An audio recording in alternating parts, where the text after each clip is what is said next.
ప్రార్థన చేసిన 45 నిమిషాలు చెప్పండి ఒకసారి. ప్రార్థన చేసిన 45 నిమిషాల వరకు చేసే ప్రార్థన అంతా వ్యర్థమంట.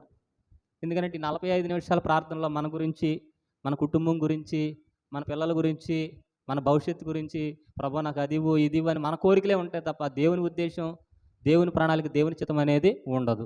హల్లెలూయా. అందుకని యాకోబు భక్తుడు చెప్తారు ఏమని? మీరు సరైనటువంటి విధానంలో అడగనందున మీరు ఏమీయు పొందుకోలేకపోతున్నారు. పైగా మీ బాగైచ్చుల నిమిత్తం మీరు అడుగుచున్నారు కనుక మీరేమీ పొందుకోలేకపోతున్నారు. ఈ యుద్ధాలు, పోరాటాలు ఎక్కడి నుంచి వస్తున్నాయి? మీ హృదయంలోంచి వస్తున్నాయి. కాబట్టి ప్రార్థన మన కోరికలను బట్టి, మన అవసరతలను బట్టి, మన ఉద్దేశాలను బట్టి వచ్చేది కాదు ప్రార్థన. హల్లెలూయా. దేవుని రాజ్యం భూమి మీద స్థాపించబడడానికి చేసేది ప్రార్థన. దేవుని చిత్తము భూమి మీద మన జీవితాల్లో జరిగించేది ప్రార్థన. హల్లెలూయా. 45 నిమిషాల తర్వాత దేవుని ఉద్దేశంలో దేవుని మాట నువ్వు పలుకుతావు, దేవుని ప్రభావం నువ్వు నింపబడతావు. ఆ 45 నిమిషాల తర్వాత వచ్చేటువంటి భాష ప్రార్థన, ఆ